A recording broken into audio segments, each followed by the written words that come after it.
Hey, I'm Clay, and I'm out here at the lawn trying to see what people know about stormwater in the Dell. Can you tell me what stormwater is? Stormwater? I'm not sure. Is it just water that comes from a storm? When it precipitates, like when it rains, don't laugh at me. Where does that go? It's runoff, like rainwater that runs off, yeah. If there's like fertilizer and other things, sometimes that will also move into the water and contaminate water sources. Do you know the source of your drinking water? I get it from the tap. I have no idea. I assume it gets whisked away to some water filtration plant. Isn't there something? There is something next to Kellogg. It's some sort of plant. Is that the one on top of O Hill as well? So there's actually a water treatment facility up there where We live right next to it. 200 years ago, when Jefferson bought this land, do you think he had any idea about water management? Do you think he was thinking about any of that stuff? I feel like he was a pretty smart guy. I mean, I'd have to say no, because plumbing was not like really a thing then, right? Yeah, because he cared a lot about agricultural integrity. Very early on, like at the start of university, he bought 2 parcels of land, and one he kind of had water in mind. The amphitheater or something like that? No, I'm wrong, aren't I? I was at the observatory and they were talking about how important it was to him to like buy that mountain because there was a spring at the bottom of it. Can any of you guys tell me what the Dell is? Doesn't ring a bell. Is that the pond that's behind Ruffner? Well, doesn't it like stream like from the river and somehow like clean it or filter it into the Dell Pond? The Dell is a system of like natural filtration from all the stormwater runoff from the top of the O Hill Hill, runs down and gets filtered out through like a little winding creek. It's all native plants, and they're all really good at filtering out the water.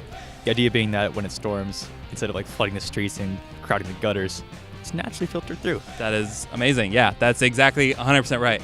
Great job. Thank you guys so much. You were awesome.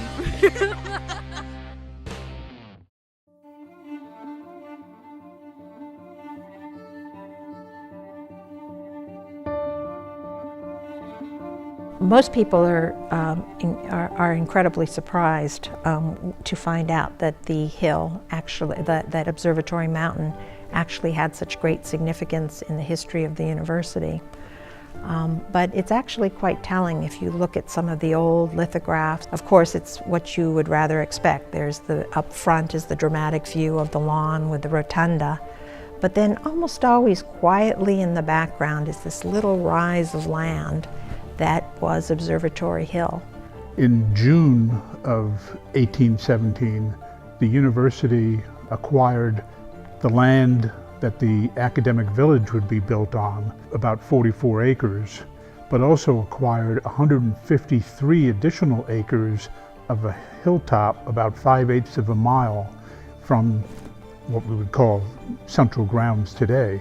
And Jefferson spoke of building an observatory up there one day. And I think that was him as an educator, as an enlightened man, thinking about exploring. But in the practical side, it would be a source of water.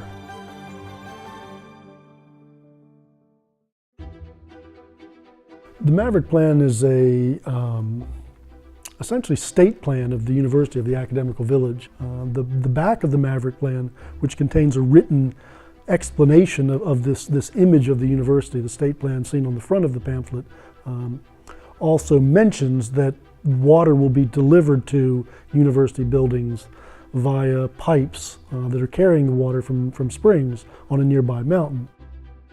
I think that Jefferson was comfortable with this approach because he had a similar experience at Monticello.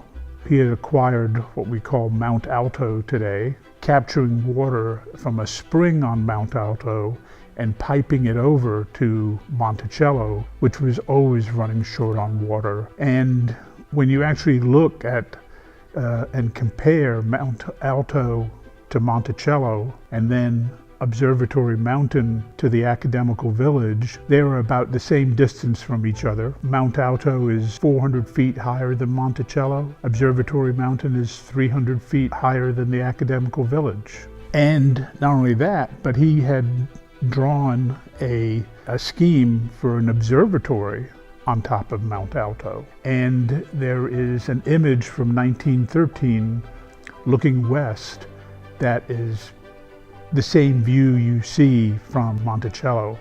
And I think it must have just been an aha moment. I know what we're going to do. In the 1850s, the university hired the services of a prominent, well-known engineer, a man named Charles Ellet, who did a fairly elaborate survey of the university and surrounding lands, identifying the locations of springs that could serve as a water supply for the university, recording their elevations relative to, actually relative to the bottom step of the south steps of the rotunda. One of the main springs that Jefferson was aware of on the hill. It's still a very quiet and serene place, appearing much like it probably did 200 years ago when Jefferson would have first seen it. It's nestled in the woods where the water is coming up. Several springs are coming up, so it's really the headwaters of Meadow Creek. It appears that the water was to be used for drinking purposes, but it was coming in at such quantities that it probably was, used for cleaning, for cooking, and for fire suppression. Well, there are on the plan of the academical village depicted in the Maverick plan, there are what we know to be a couple of cisterns shown along the west lawn, and several other features that are either cisterns or wells along the East Range. We at the university, we still get our water from Observatory Mountain. The water treatment plant that's there puts water into 2 steel reservoirs that we have, and then that water is coming down to feed both the academic space and the medical center space.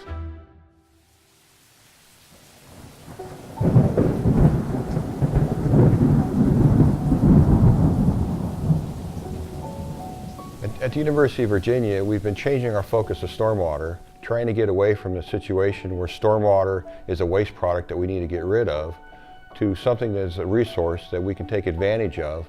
We're constantly looking at ways that we can mimic nature in terms of how you would normally expect a water system to function. So if we can channel that water into systems that infiltrate it, evaporate it, or for other uses for irrigation, then we are really helping the environment all downstream. The dell is a stormwater management feature. It's actually a number of structures. The stream Meadow Creek was actually in a pipe that was in place in 1950 with the construction of the McCormick dorms. And so we took the opportunity to take a look at the dell and take the stream out of the pipe and reconnect the stream to its floodplain. As part of that floodplain, we've put in a number of biofilters. We've got these super great soils in there with great vegetation, providing a filtering capability for that water. So the water that continues then to flow downstream in Meadow Creek is of much better quality and flows into the pond itself. And all together they work as a system that improves water quality and flow characteristics within Meadow Creek. About Jefferson's vision for the university, several months before Jefferson died in July 1826, he put forth a proposition, his wish, to build a teaching botanical gardens on the grounds. He specified, he was very specific, that it should be a 6-acre garden, that it was to be walled in, that the plants that would be collected there would be a botanical collection of useful plants for the new country.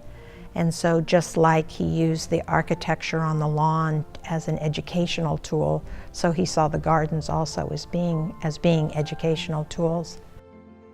The connection of this is important to the story of water because of course gardens need water. And so Jefferson very specifically cited the garden right along Meadow Creek on Nameless Field. The pond was actually a point where Meadow Creek was flowing to the north, but then also a secondary creek came down and joined into it.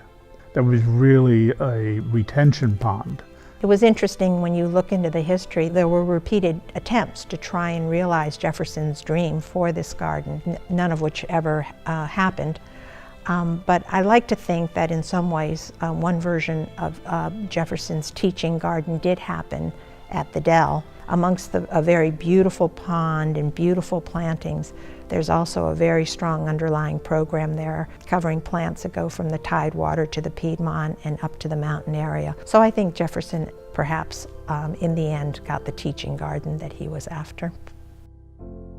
So the Dell has many uses, and of course the primary one is for stormwater control and stormwater quality improvement, but it's also become a great place for teaching biology classes such as environmental sciences. They come out and do water quality testing. Landscape architecture students come in and study how it's laid out. Engineering students also come in and resurvey it every year, so it gives a chance for the students to have a laboratory essentially in their backyard. And then just for recreation, you'll see students out there with their laptops open, sitting at the picnic table, enjoying it. And we clearly have seen a return of some wildlife in the area. It's full of a pretty good selection of birds and different critters that are in the area. It's a park. It's sustainable. What's it look like in the future? Well, more of that. We're looking at ways that we can use more and more of the rainfall. So we're building systems where we're going to take water from roofs in different places and put it into chiller plants, which are our #1 consumers of potable water. As water becomes more important as a resource, it's important that we really save the water that's needed for potable uses and substitute stormwater wherever we can. As stewards of this land, we want to return the system as much as possible to functioning the way that Mother Nature had intended. I hope you guys learned a lot today. If you want to learn more about our sustainability and stormwater efforts, visit our website or send us an email. Thanks.